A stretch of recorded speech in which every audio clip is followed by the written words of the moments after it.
and down, ain't too proud to sweep the floors. Bank you started calling, and the wolves are at my door. $3 and change at the pump. Cost of living's high,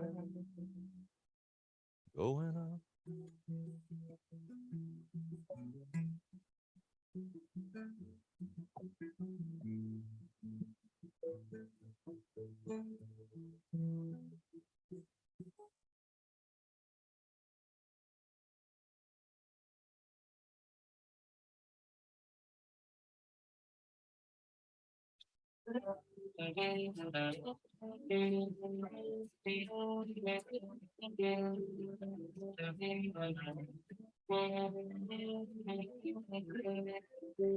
Back in the day when a man was a man, oh, well, he worked all day with his own two hands. Sweat on his brow, dust on his face, just working class on his man.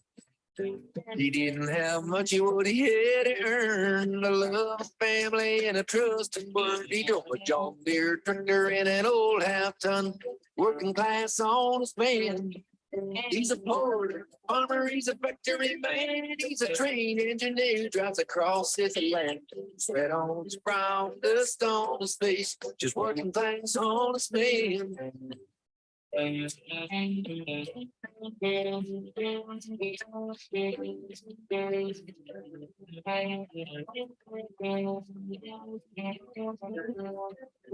a lot of folks, yeah, working on a wage, trying to make $1 each and every day. And in a women, just a blue collar folks, just working class honest man. In that working class, they fought together and they built this nation strong.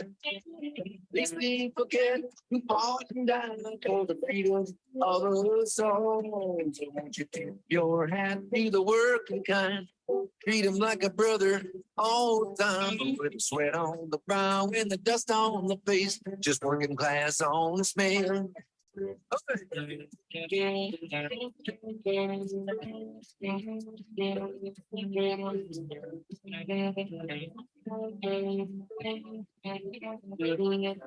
He's a porter, farmer, he's a factory man, he's a train engineer who drives across his land. Sweat on his brow, dust on his face, just working class on his man. Holding the sweat on his brow and dust on his face, just working class on his man.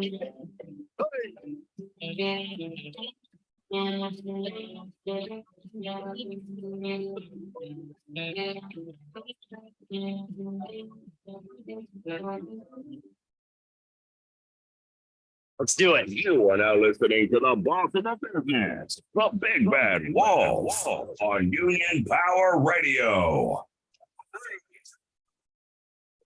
You're now listening to Union Power Radio with your host, the Big Bad Wolf, one the only Hector Fortis.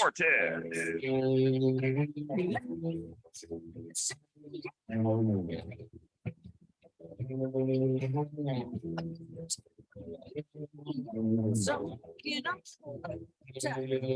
It seems to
yeah.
Let's do it. You are now listening to the boss of the business, the Big Bad Wolf, on Union Power Radio. Now, we're going into negotiations and we're telling UPS very clearly that we want a good contract for our members and we want it done on time.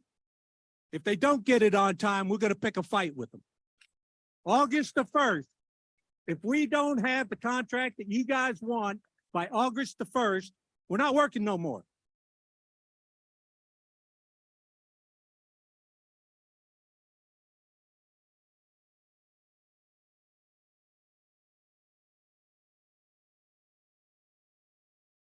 Let's do it. You are now listening to the boss of the business, the Big Bad Wolf, on Union Power Radio.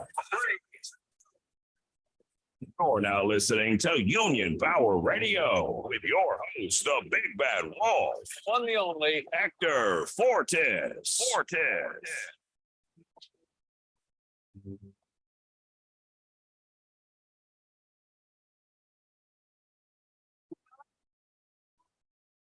Down. Go out, walk back down. You can stand me out at the gates of hell, but walk back down. No, I won't stand my ground. I'll be turned around. And I'll keep this world from dragging me down. Gonna stand my ground. And I won't back down.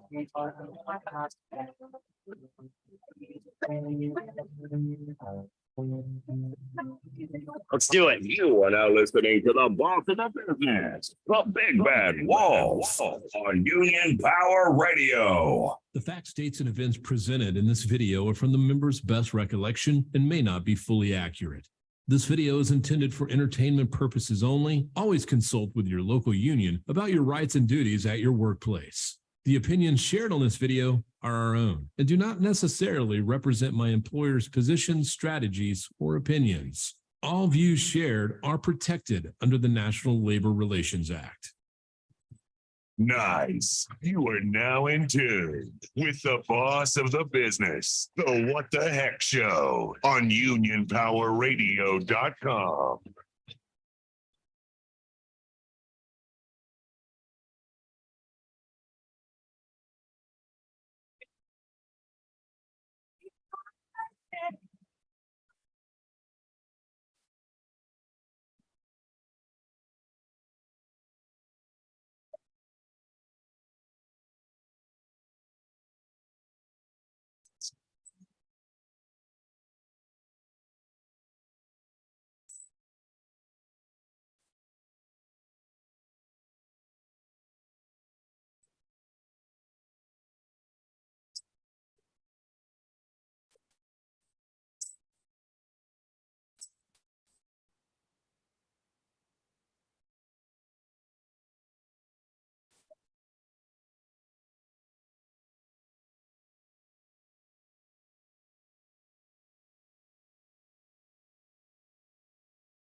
Well, hello there. This is the What the Heck Show here on Union Power Radio. It's 2 p.m. and I don't have a lot of listeners listening, but it is what it is because I've been out for a while. But today is October 15, 2023, and we're going to be talking a lot about a lot of things that's been happening, and I've been off the air for a while, and it's no excuse.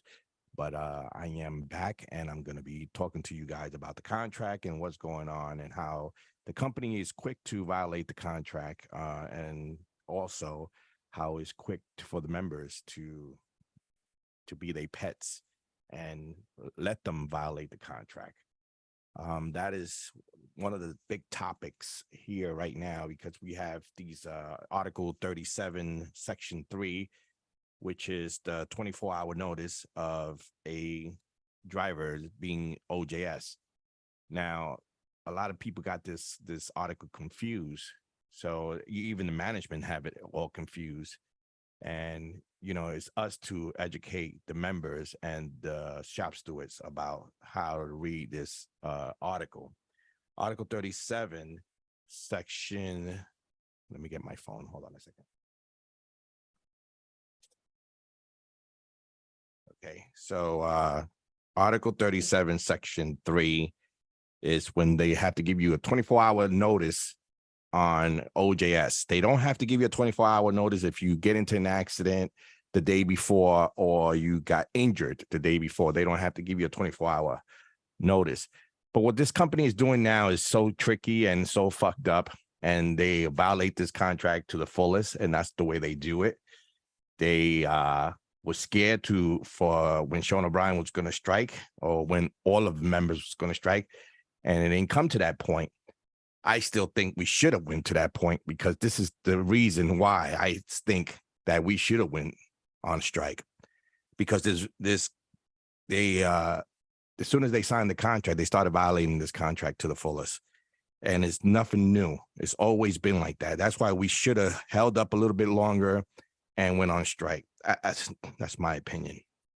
So on this Article 37, Section 3, the employer will give no less than 24 hours notice to a seniority driver, meaning that he has to speak to the driver within the 24 hour, which is probably the start of the shift, prior to any ride, except in cases of post accidents, which I was explaining to you just now, and injuries. Such notification will include the reason for the ride. They're not doing that.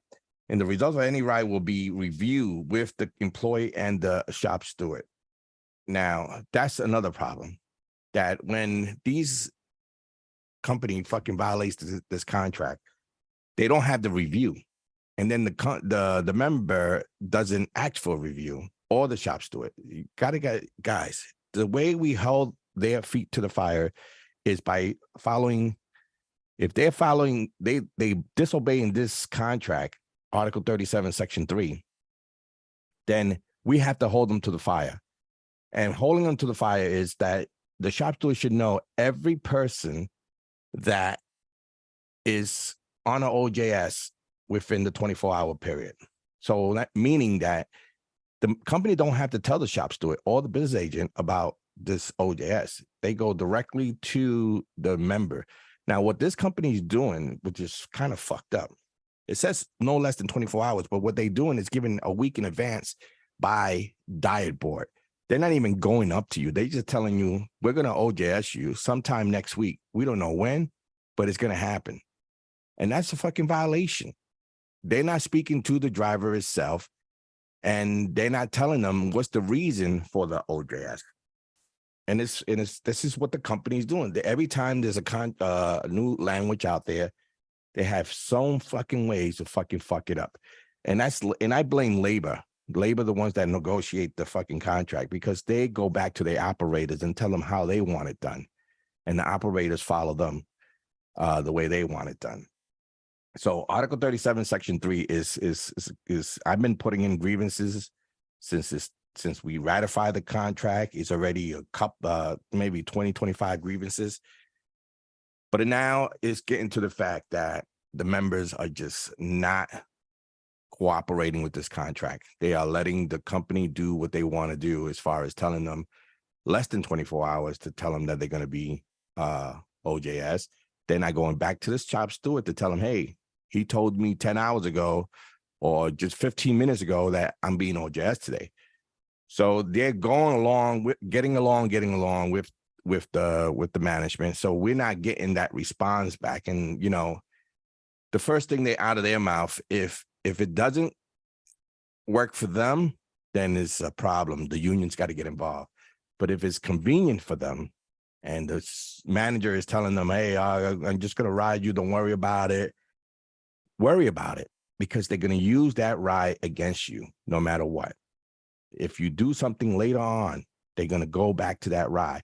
Now, that ride, I don't accept any rides that is not reviewed with the member and the shop steward. I just don't pay no mind. So if anyone goes into the the OJS and then don't have the review with the shop steward, and then they come to me and say, hey, we roll him on this day. And I said, okay, let me see the review. And there's no review. I don't entertain it. I say, fuck it.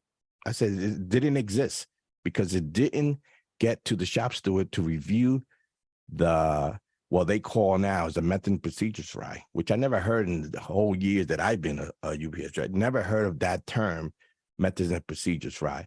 They are using that for their leverage for, don't make it an OJS fry because he got OJS 3 months ago.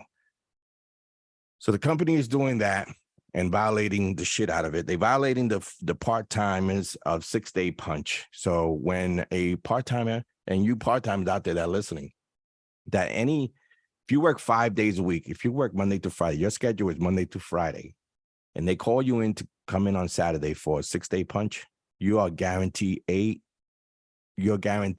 overtime the whole time you're there on Saturday, from start to end.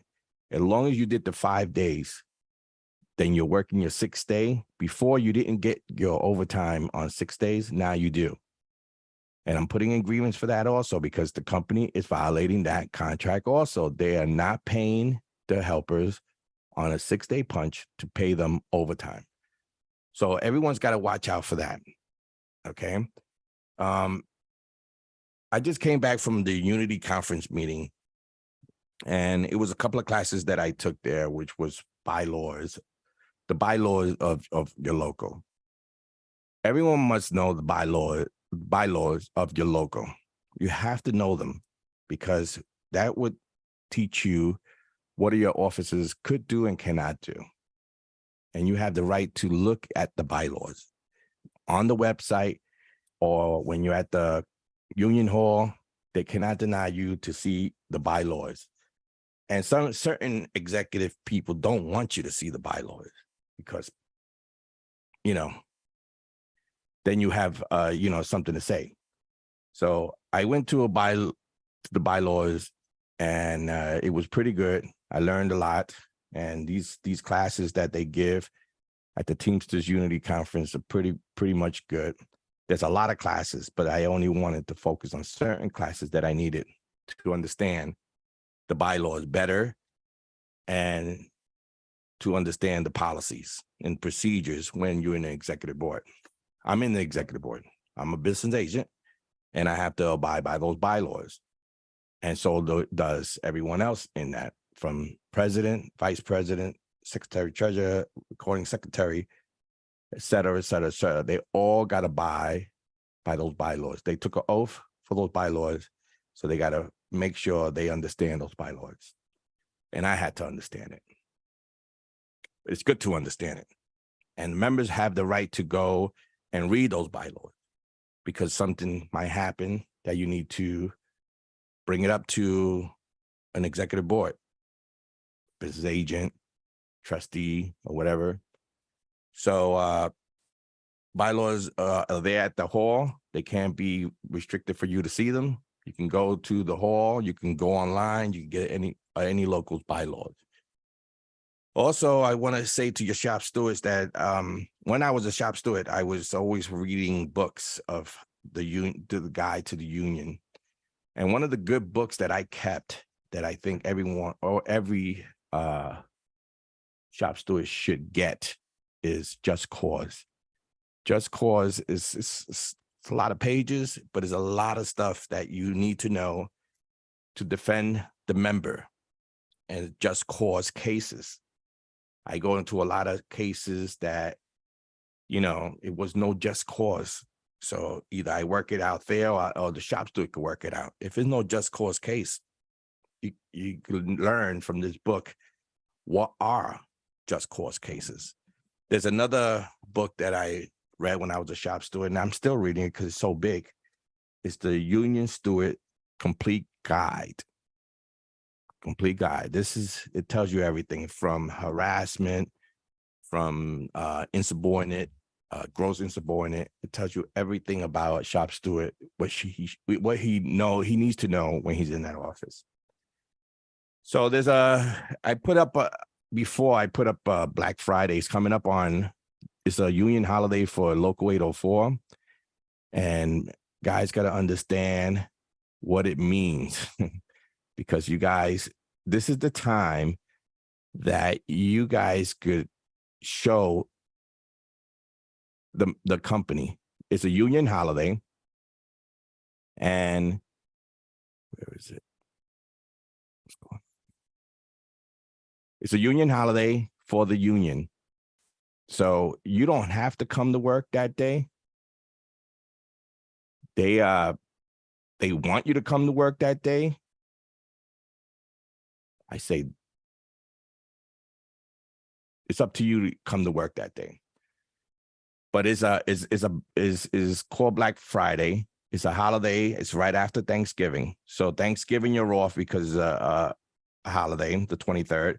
And then the 24th is a union holiday.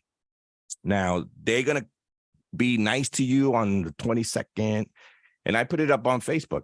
They're going to be nice to you. They're going to buy you breakfast. They're going to buy you hot breakfast. They're going to say how good job you're doing and blah, blah, blah, because they want you to come in on November 24th, Black Friday, which is a union holiday.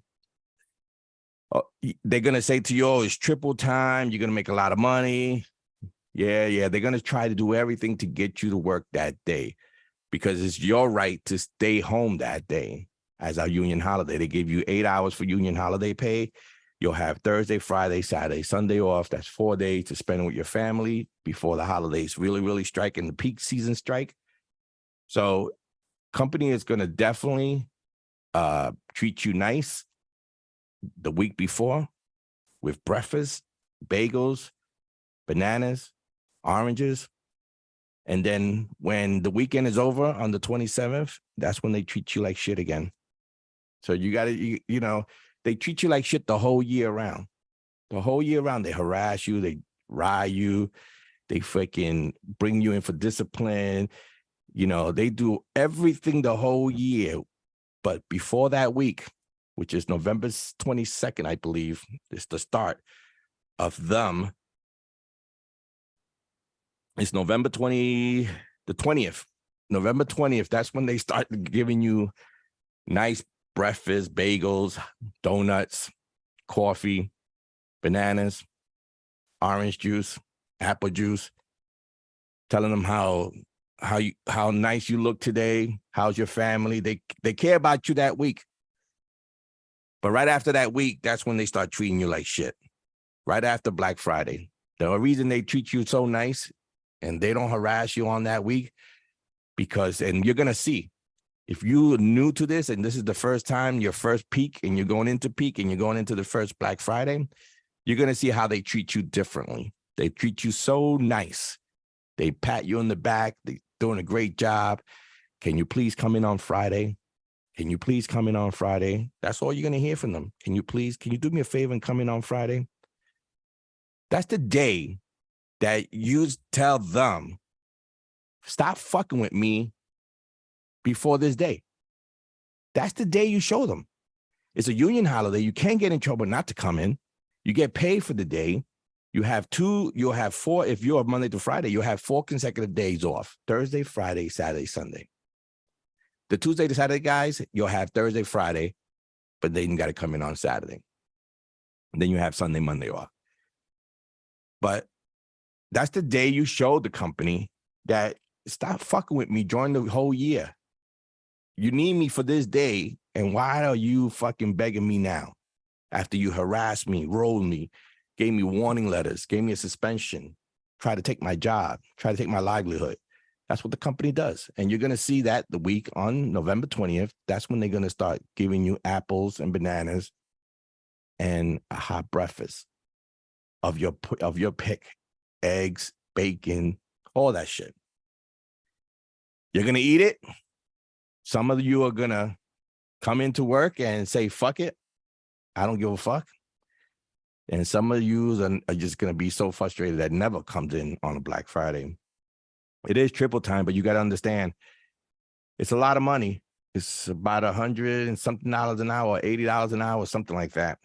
And then the government comes in and takes half of that shit. So it is what it is. It's Black Friday. It's a union holiday for Local 804. I don't know if any other supplements are like that, but it is a holiday for Local 804. So it's your choice. I'm not telling you not to come in. I'm not telling you to come in. I'm just telling you That's the day that the company of the week, the company does nice to you, be nice to you. And then right after that holiday, they screw you over. They tell you, fuck you, you're no good no more. So that day on November 20th, remember that week. I'm going to continue saying it because Black Friday is coming up. And that's the day that we tell the company, stop fucking harassing us because we're not going to come in on Black Friday, or we are going to come in. I don't know. Some guys, they just do it. I don't know why they come in on a day off that they could have a 4-day weekend, but it is what it is. What are you going to do? Anyway, I want to talk about the Unity Conference. I thought it was kind of funny at the Unity Conference that I was there and I went to a conference thing, and let me just show you what I saw. Here it is. So at the Unity Conference, if you see that, this is the director of Amazon guy. I don't know his name. Whatever his name was, they made those two people up there are from Amazon that are striking in California. The girl, I don't know her name, and the guy, I didn't know his name either, but they activists for striking in Amazon in California. But the reason I put this up because I thought it was funny. I thought I was at a Jerry Springer show and he was going to say to that guy, hey, you're not the father of this, but I thought it was kind of funny. That's why I put it up. But anyway, now we're going to be talking about the safety of going in and out of the building in any building. So as a business agent, I get information right at when it happens, and then they want me to fix things. And that's not the way it works. You know, a union, you guys got to understand what a union is. Just because you pay union dues, it doesn't mean that I am your protector. I will fight the contract and I will fight the enforcement on the contract, violations of the contract. But you're the only protector you have is yourself. You protect yourself, you protect your job. The only thing I do is I make sure that the contract, they're not taking your rights, they're not violating the contract, and the grievances. That's what I do as a union, as a representative. That's what representatives do. We don't protect, you protect your own job. We'll fight. If the company is wrong, we'll fight for you. Absolutely, 100%. But if you're wrong, that's you that takes your job. I hate to hear everyone always saying, oh, you got to save my job. No, you got to save your own job, because if you wasn't in that situation that you put yourself in, then we wouldn't be talking about the situation that yourself in. You have the right for union representative as a union dues pays member. If you're stealing phone and you're taking out a knife on a customer, that's you. I can't do anything about that. All I could do is try to fight you to keep your job because you did it wrong. The protector of your job is yourself. You got to make that choice. You got to choose, hey, am I going to steal that phone and not get caught? Hey, am I going to bring a knife to work and take it out on a customer? That's your choice. There's no one else's choice. I'm hating that, oh, you're the union, you have to protect me. Yeah, we'll protect you. I protect you. I got a good record of protecting guys.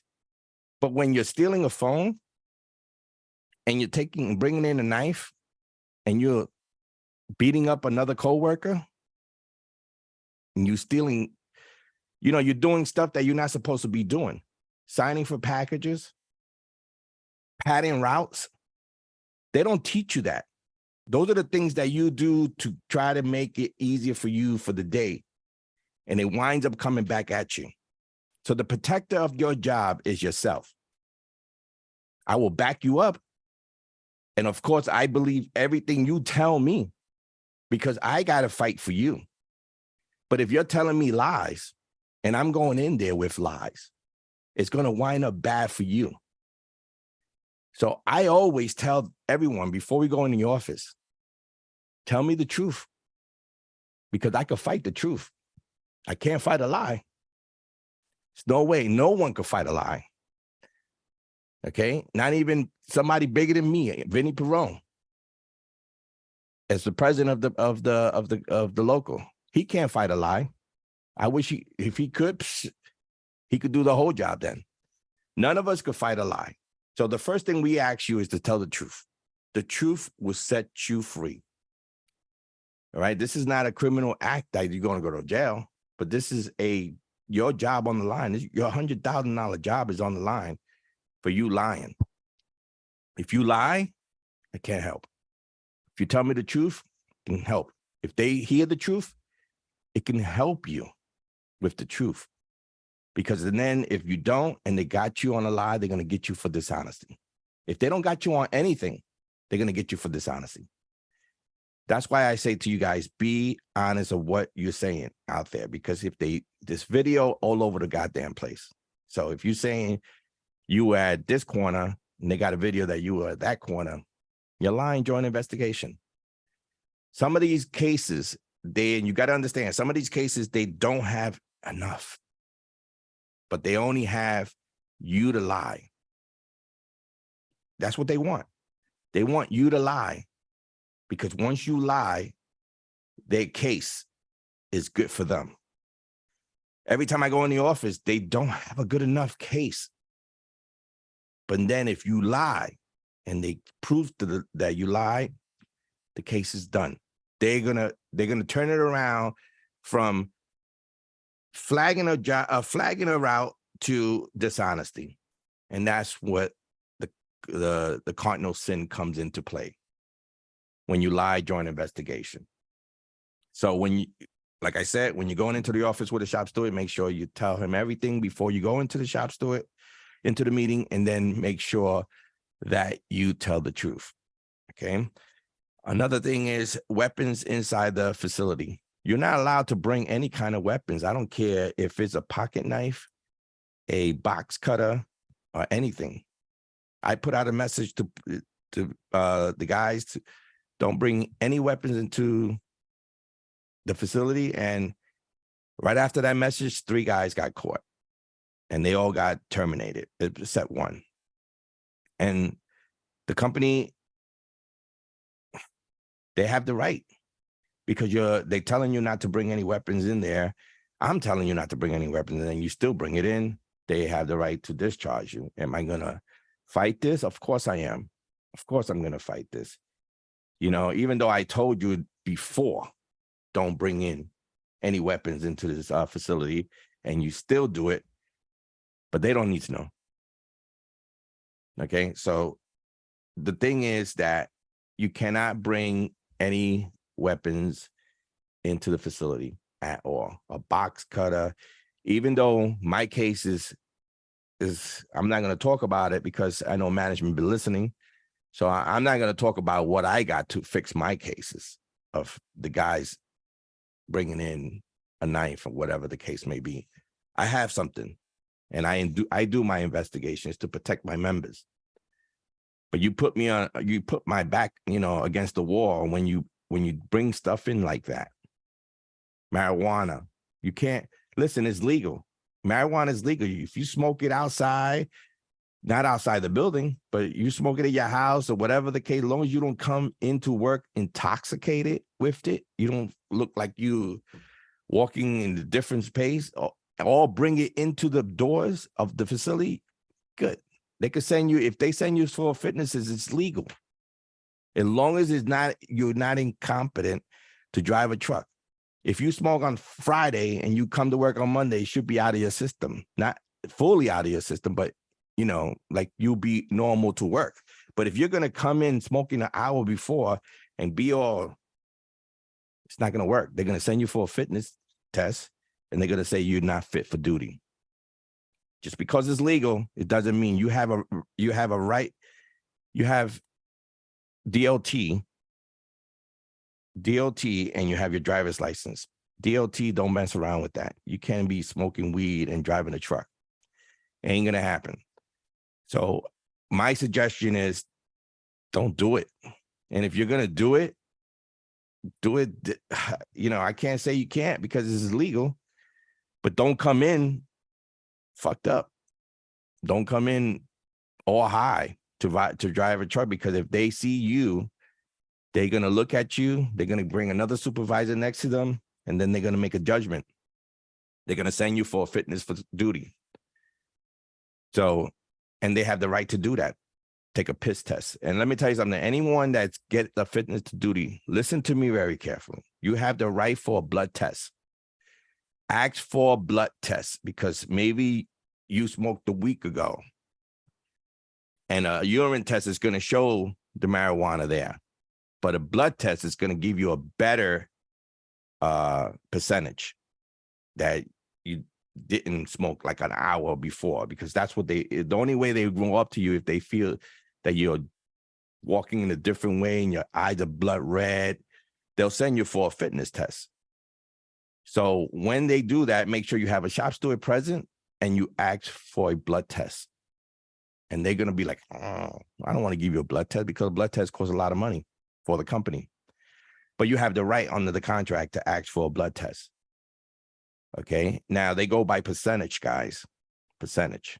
So the more percentage that your urine comes out with marijuana means that you smoked either an hour or 2 hours or 3 hours before your shift. That's a problem.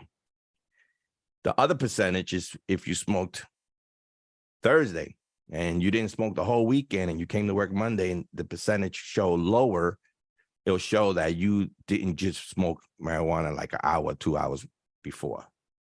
They go by that percentage. So if you have a big percentage of 80% when they take a urine test, that means that you smoked within the hour or two. If you have a percentage of 15 or lower percent, it means that you probably smoked last week sometime and it's getting out of your system. It's not bad under 15%. But to get to fuck all that, to not risk your job, don't smoke at all. Simple as that. You know, I can't tell you, a grown man, what to do, but I'm just telling you, this is your career. This is a driving career. Your driver's license is your career. Your DOT is your career. And those are the two responsibilities you have in UPS, which is your driver's license and your DOT card. Those are the two responsibilities that you have, is to have a clean license and have no tickets. And we're going to get into that also with the suspended license.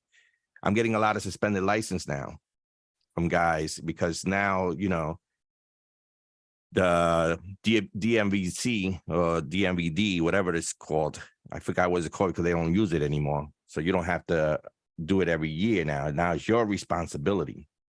And that's become a big factor, because on Article 35, which is the license and intoxication, Article 35, you have up to 2 years to fix your license, to fix your DOT. You have 2 years in the contract. Before, back in old days, it was 1 year that you have to fix your license. Now we have it up to 2 years. So with your license, and I'm getting this a lot. Listen, the first question I'm going to ask you is, why is your license suspended? You're going to tell me, oh, I got pulled over for speeding and I didn't go to court, blah, blah, blah, blah. And then I said, okay, so why you didn't pay the ticket? If you knew you got pulled over, you got a ticket, why you didn't take care of it? Why is it the fact that you're saying, I didn't receive anything in the mail? That is crazy. The arbitrator is going to look at you like you're retarded, number one, because you got pulled over. They gave you a ticket to your person right there. They tell you to take care of it. You don't take care of it. They send you a letter, and now your license is suspended.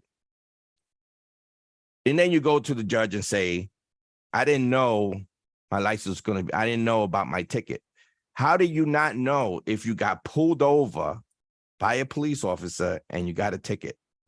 You knew that you got a ticket. You knew you had to take care of it. you knew that if you didn't, you're going to get suspended. That's what the arbitrator looks. We lose a lot of those cases. So do yourself a favor. $7 it costs to get on your phone and get an abstract every 3 months, 6 months, whatever you want to do. Get an abstract. Make sure your license is good, because if you see the mistake in your abstract, at least you can go to them and tell them, listen, this ticket, I thought I paid it, but it's not, my license is going to be suspended on this day. I'm going to take care of it. As long as you tell them, the management people, you have 2 years to fix that. But if they get an email from the third party, the third party that investigate your license they do random checks on everybody's license throughout UPS. So it could be you, that they pull you up and say your license suspended. They email the manager, they pull you off the road, and they tell you, now you're terminated for not reporting your license was suspended. You drove their truck for 2 or 3 days with a suspended license. It's deceiving the company and dishonesty. Then they fire you. And now I got to deal with that. And then I got to ask you all these questions of how you knew your license was going to, you got a ticket, how you knew, some things that you don't know. Like if you have child support. If you don't pay child support, guess what? They're going to suspend your license. You might not know that, but I can take that story. But if you get pulled over by a cop, you know about it. You know about the ticket. Take care of it. Get rid of it. That's your livelihood right there. Your license is your livelihood. So I say $7, abstract through your phone, 3 months, 6 months. It depends. If you're a good driver after work and you obey all rules and you don't speed and you don't have a $100,000 car that goes in 60 seconds and 2 seconds, then you're good. Then you're good.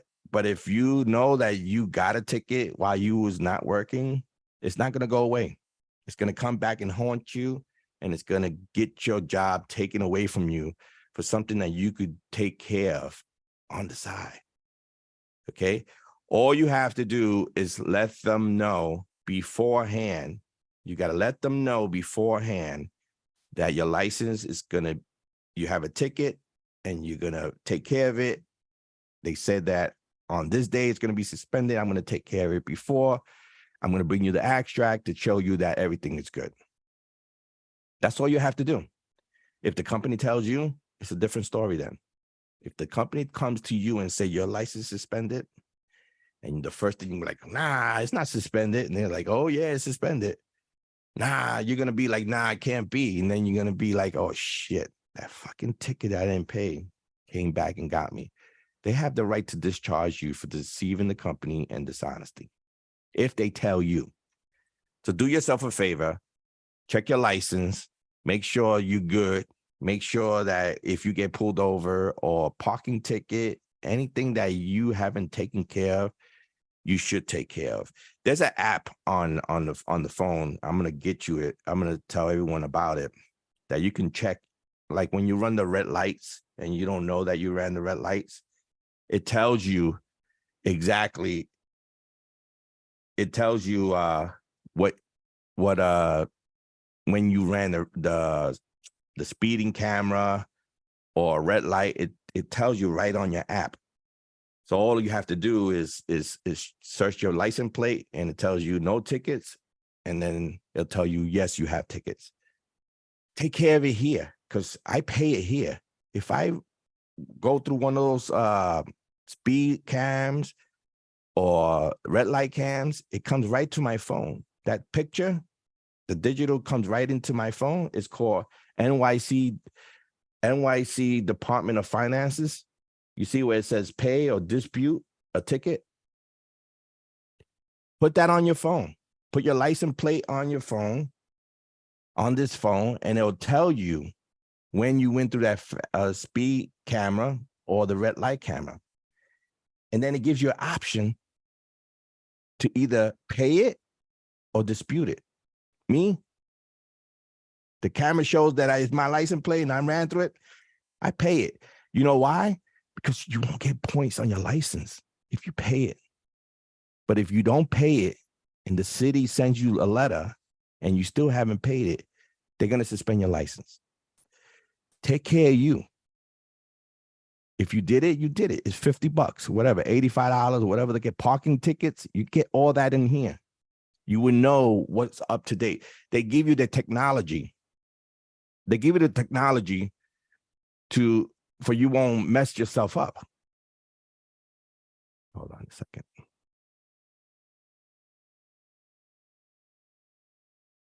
People are coming in now, late as hell. Anyway, so that app is called the NYC Department of Finances.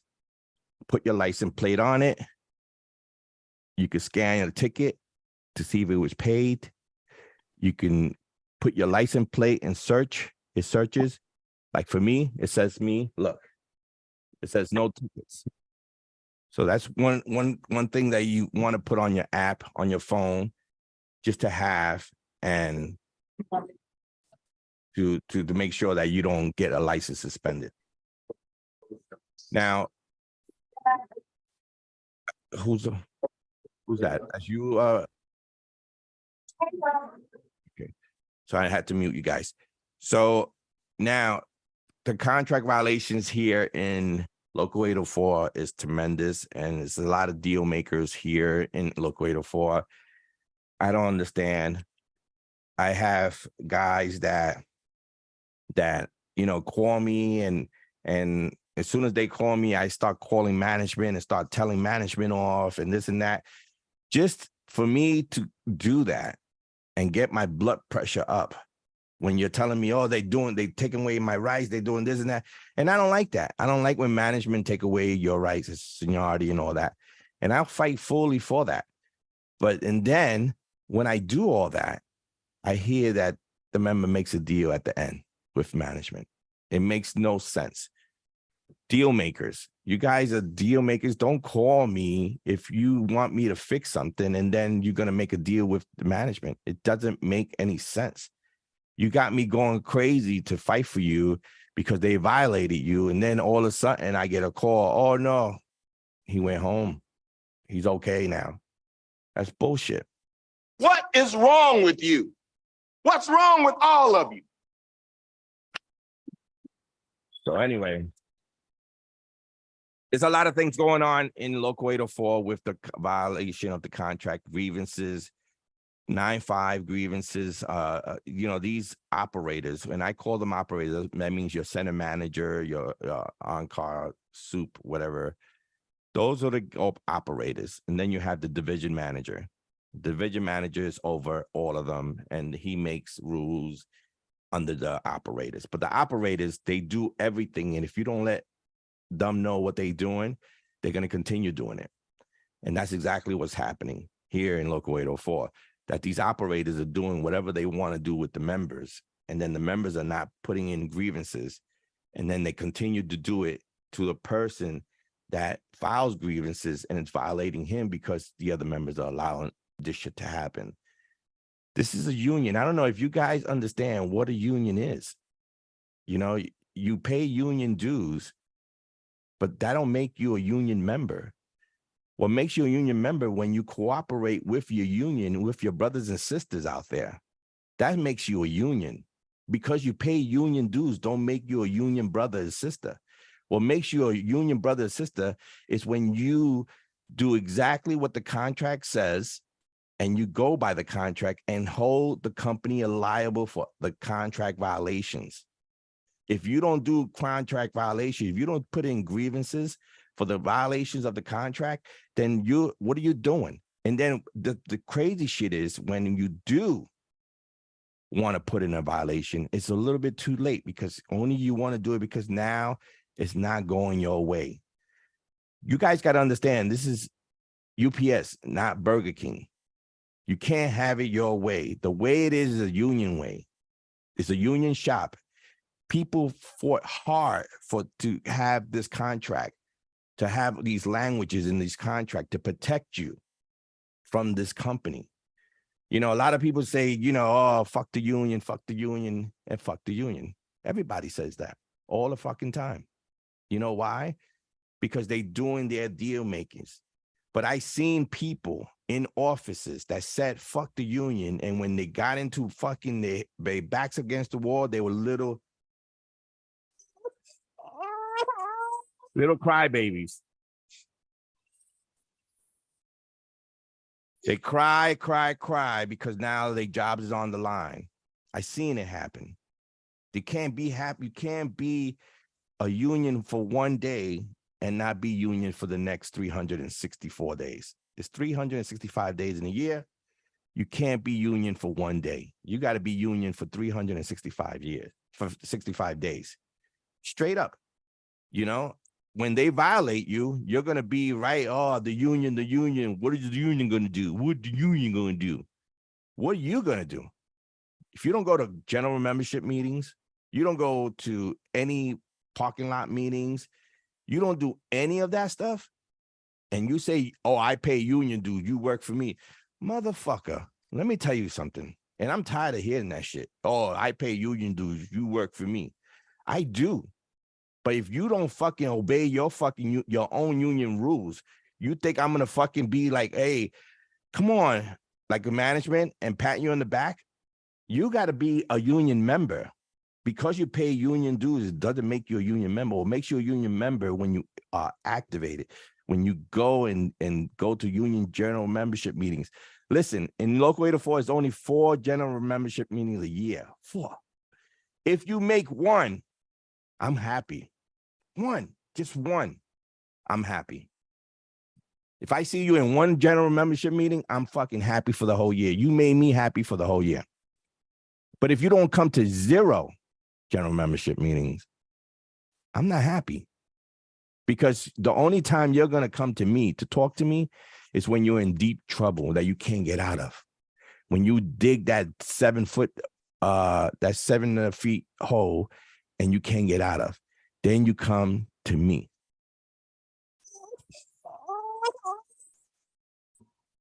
Crying, saying how much I need your job. I need the job. I got to pay my mortgage. I can't be without my job.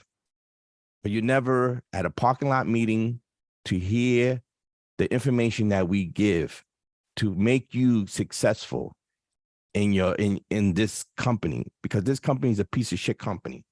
It's a hard job. It's a very hard job. I'm not saying it's easy. This job is fucking hard. But you get good money for it. And you don't need to lose this. A lot of people don't make $100,000. I'm going to tell you right now, I got a son that graduated college, 4 years. A UPS driver makes more than him. And he has education. So you guys want to ruin and get rid of this job? You're doing the right thing. Like doing favors for management, because you think they're your friends.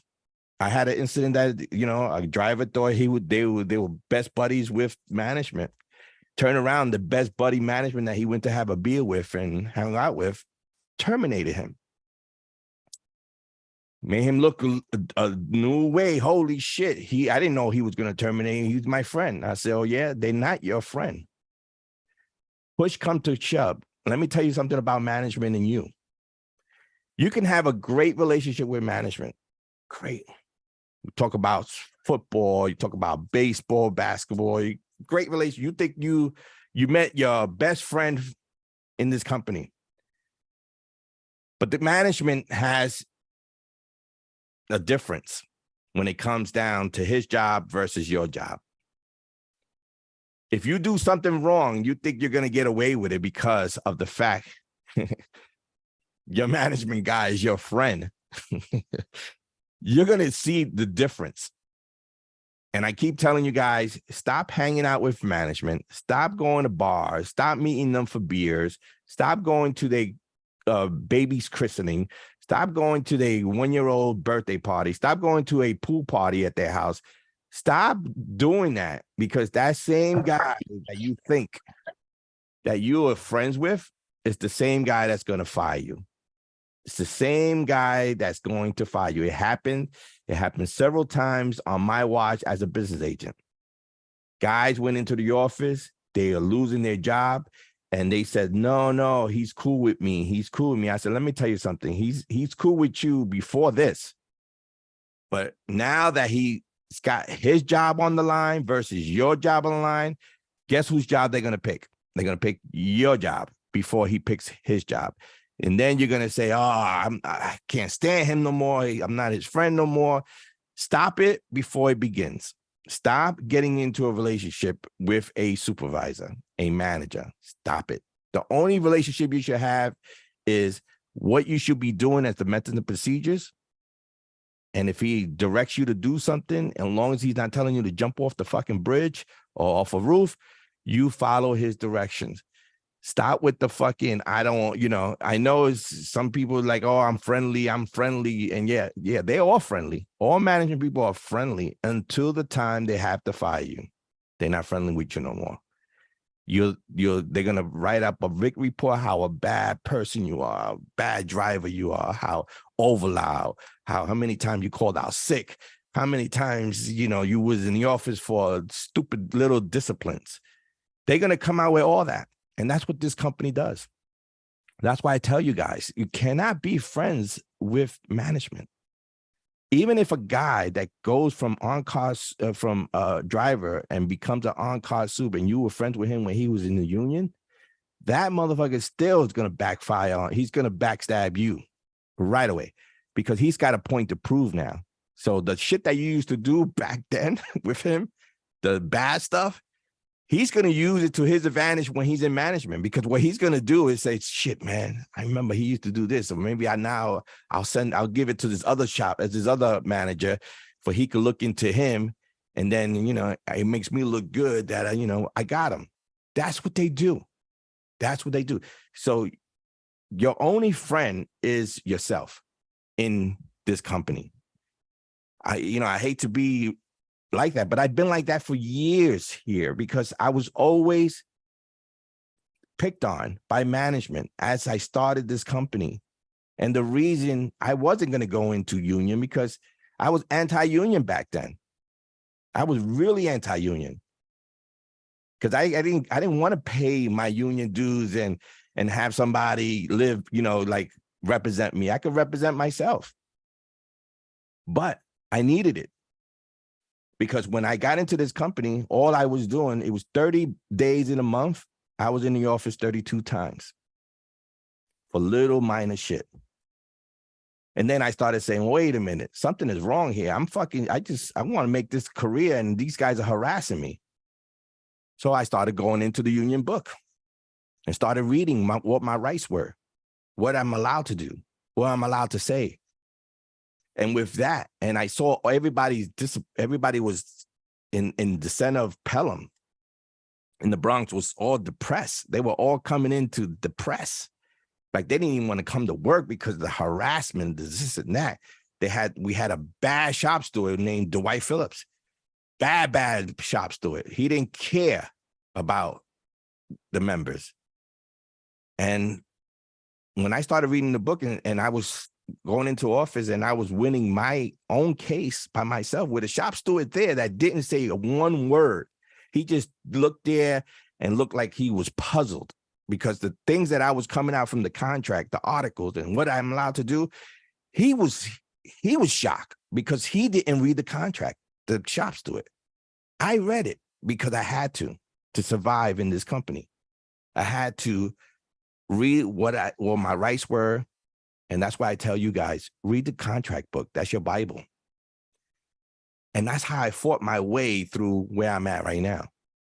Because I read the Bible, our contract Bible, and the management got tired of bringing it into your office because I was showing them what article they were violating me. And they got tired of it. I asked Dwight to put me as an alternate so I can help the other guys out. He chose not to. And that's when I made a decision in my career that I'm going to run against him. And right off the back, politics came into play when I said that. When I said I was going to run for shop steward, politics came into effect because you had the executive board come up to me, the business agent at the time, which was Dave Oringer, came up to me. He says, don't run against him, please. I need him to stay in his position. And I was like, what the fuck is going on here? Why? I'm allowed to run against him. Anyone is allowed to run against a shop steward every year. It's in the contract. He was a shop steward for 14 years because nobody knew that they could run against him because nobody was reading the contract book. And when I read it, it says every year they should have an election for a shop steward. And I gave the opportunity to the shop steward, Dwight, to put me as an alternate. I didn't want to take his position. I just wanted to be an alternate to help him out and help out the guys that are desperate, depressed coming into work. And when he said no to me, I said, okay, then I'm going to challenge you. I'm going to take that position from you. He says, you ain't going to take nothing because no one knows who you are. That's what he said. He tried to make me feel like I going to do this for no reason whatsoever. And then he had the executive board come to me, which never talked to me, come to me and say, we don't want you to run. Like it was like a bullish type of shit. Like keep him there, don't run against him, and let everybody be miserable for the rest of their lives in this company. And I went against them and I told the BA, you're not going to tell me what to do, how to do it, and when I'm going to do it. I'm putting my letter in and I'm running against him. And I'm telling you guys, I'm going to win against him. They said, you don't have a chance. I said, you want to bet? Let's see it. The election came in 69-3. I won. I turned that center around because reading the contract. Guys, that book, meaning when I hand it to you or your shop steward hand it to you, it's not because we want you to use it as a cup holder at your house. Jamie Halligan reads it while he's taking a shit.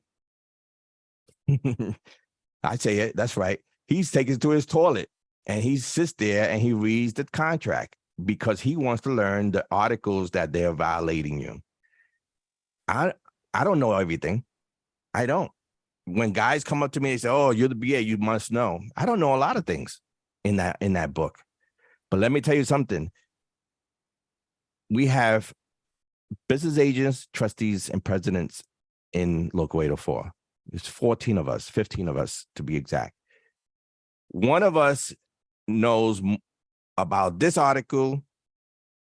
I know about this article. So we all get together. So when a member comes up to me and says, I feel I'm being violated because of this reason, I go, if I don't recall the article or anything, I make a phone call.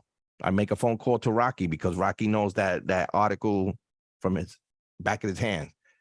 And I tell him, this is what's happening. What article are they violating? He'll call me back and give me the article and everything. Then I can go to the member and say, listen, this is what they violating you. This is the grievance that you need to be put it in. Because I don't know everything. I do know how to fight. I do know how to fight the company. And they know that. And they know they have to have everything ready for me at a hearing, all the details, all the evidence, all the video. They got to have all that for me because I won't accept anything of what they say. Before, back in the days, that's how it went down. It went down, whatever they said, you did. It don't work that way. So what I'm saying is, listen, there's a lot of cameras out there. They have security with $300 of cash in their pocket. So if they want a video from you that they looking for you and you're saying you're doing this when the video saying you're doing that, they're going to get that video. And especially, listen, if I'm in a bodega and I'm the owner of the bodega and security comes up to me and said, I'll give you $300 to see that video. You think they're going to say no to $300 just to show him a video? No, they're going to get video on you. So make sure that when you're working out there that you're doing the right thing, all methods and procedures. Make sure that you report every accident or incident. Guys, I'm serious. You need to report every accident. I don't give a fuck if it's a little fender bender, a little thing off your truck that you hit the little side pole from a fence. Everything, you stop where you're at right there and you report that accident or incident. Simple as that. That's the way it rolls. If you leave that accident and you don't report it, you're leaving the scene of accident. They can fire you for that, for dishonesty and deceiving the company. Anything, you hit a garbage can, you hit a flower pot, whatever don't belong to you or the company, you must report it. If you twist your ankle at that time, it's not going to hurt right there. It might hurt 3 days from now, but you need to report that accident or incident. You need to report it right then. Don't wait 10 days later and then call, the supervisor. Oh, I think I twisted my ankle about 10 days ago. Because now they're going to do a whole investigation, and your words, it's going to be, I don't know exactly where it happened. And then it becomes a big fucking problem. Even though you have 30 days to report it, okay, for an injury. But the best bet to do is to report it at the time it happened, right there. Let them report it. Put it into record. Because if it does hurt 2 weeks or 3 weeks from now, at least you report it on that time. They have it, and you're good. You'll have a comp number. You have everything. Everything works in your favor. You wait a month later to report it, and then you don't have the exact details of when it happened, and they go back and find video that didn't happen when you said it did happen. Now you're doing fraud for the insurance company. Now they can fire you for deceiving the company and dishonesty. So, like I said, if you hit a garbage can, a flower pot, a fucking gate, you back into a loading dock and you hit it, it's called an accident. It's called an accident. Call it in right away. Let the supervisor know. Let your shop steward know about that little accident that you think is nothing, like hitting a car that looks like it's abandoned there. It's not your property. It's not their property. It's somebody's property, and somebody's going to report it, and somebody's going to have a video saying that you left the scene of an accident, and then you're going to get fired. It's not worth it. It's not worth stealing a cell phone. It's not worth bringing a knife to work, and it's not worth not reporting an accident. Report everything. If you get a fucking slice by the info notice, report it. Because if you get infected there, they have it on report. Report everything. Now it's 3:00, and the reason I did the show early today because I got things to do and I haven't been on the air for a while. But this show is straight up live, and it's straight up. I tell you how it really goes down for you could be looking out for yourself in case you get into any situation that I put you in. These are the situations that I deal with daily as a business agent. I dealt with it when I was a shop steward, and I have full confidence of how my experience and letting you guys know what to look out for and what not to do and what you're allowed to do. Follow the methods and procedures, follow your directives, don't get into an argument with your supervisor. If he tells you to do something you don't want to do it, don't even get into an argument with them, because then they're going to get you for insubordinate. They looking, because now they pissed off that you're not giving them what they want you to do. You got to follow directives. As long as you're on the clock, you got to follow directives. Now, the only time you can say no is when they tell you jump off that bridge or jump off the roof. Anything that is dangerous, they cannot force you to do, and you have the right to say no to. Anything else is containing the job, like deliver a off route or go pick up that's all the job. So you got to follow directives. All right. So I'm going to be signing off. Hey, Jamie, you have anything to say? Yes, I do. I actually had a question for you based off of what you were just saying. What? You said follow directives. Mm-hmm. I'm noticing a lot of issues with management calling members' phones and members and screaming at them, cussing at them, whatever, and giving them directives on their phone. Is that incidents where or something that you have No. to follow for your phone? Can't No. you just pick up on them? You can hang up on them because they're not supposed to be using your phone. You're not supposed to be using your phone for their business. And now, if they want to supply you with a phone and then they call you on that phone, that's a different fucking story. But if it's your phone, you shouldn't be picking up your phone. I tell everybody that all the time. Stop having management call you on the phone. Is a benefit to them. The difference is between the dial board and a cell phone. I'm going to tell you the difference. I'm going to go a little bit extra. So a cell phone, they can get a response from you within seconds. A dial board, it takes them 15 to 20 minutes to get a response, meaning that they send you a message, you get it within 10 minutes or whatever the case may be, and then you got to respond to them for that in the dial board. And the whole process could take anywhere from 20 to 30 minutes for them to get one simple thing to tell you to go pick up that store. On the phone, it's quick for them and it's their off the record conversation with you. That's an off the record conversation. So that means if the supervisor call you and says, yeah, you don't want to do what he says on the phone, like, hey, I want you to do this. I'm instructing you, fuck this. You have no record, but the only thing you have is an incoming call from that supervisor to you. That's the only record you have. The conversation is going to go left field when it comes down to that you didn't want to listen to because he told you to go fuck yourself. So it's going to be your word against his word and then the truth. So that's why I advise everyone, don't use your personal phone to deal with any supervisor. I dealt with that when I was a driver. I never allow anyone to call me. The only one that was allowed to call me was my shop steward. Okay. And when I became a shop steward, the only one that was allowed to call me, not an on-car soup, only a center manager was allowed to call me. And the center manager was only allowed to call me to do union business, nothing to do with me. If he was to call me and say, I'm directing you, I'll hang up the fucking phone on him. And I told him that. And that's the way it should be. They shouldn't be telling you what to do on your phone. That's your phone. I wouldn't even pick it up. As a regular driver, I would just shut all management people off your phone, block them. But I know you got some guys that deal makers and ass kissers and thinking that management is your friend. You should have my phone number. No, it's called the dial board. The dial board has record of everything. Right. The message they sent you, the message you sent them, that's your record. That's your proof. Because if they send you to do something and then they say, oh, you're not supposed to do that. Well, here's my proof. I was sent by my dial board. Here it is. You can't find me.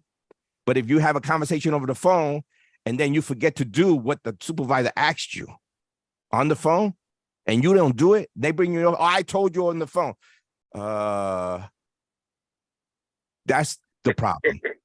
You'll act like holy shit. They can hold you. The first thing the manager's gonna do is says, I don't recall him talking to him like that. I don't remember telling him. I remember telling him to go do that, and he didn't do it, and he didn't follow directives. And then you don't have no proof that he didn't or he did. It's gonna be your word against his, and the only thing you're gonna have is the proof of him calling you on the cell phone. So did I answer your question then? Yes. Oh, you totally did. You totally did.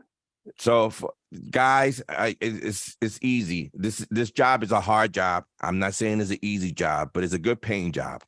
It's a good paying job.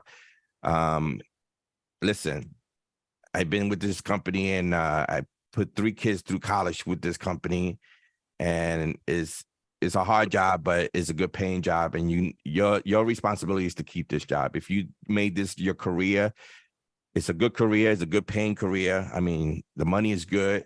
Keep it. Don't let anyone take your job from you. The only one that can take your job from you is yourself. If you give them the bullet to shoot, they're going to shoot. This management company walks around with an empty gun. You give them, and I say, when I say you give them bullets, when you give them stuff to get you in the office and fire you for, like stealing a cell phone, bringing a knife to work, flagging your route, padding your route, doing stuff that you're not taught to do. If you go against your methods and procedures, you're gonna lose because they. Can I say one more thing? What's up? It's the last one. I was told the other day, Friday actually, management is gonna start going after people. They're investigating every time you shoot a package. There's no such number, no such street, things of that sort. They're investigating to see if those are actual addresses and stuff like that. To see where you were at when you sheeted it up. No such number and no such street. So they're catching a lot of people because They catching them because the new labels that they have now are tracking labels. Right. Those little square boxes. If Right. you pull one out, you're gonna see little electronics on it. They now track you where that package is at all time. So if you say you were at that place and you no such number, they're gonna definitely check if you went there with the tracker, and they're gonna make sure that that address was accurate, and you'd never, you went to the wrong place or you just didn't go there and flag the place.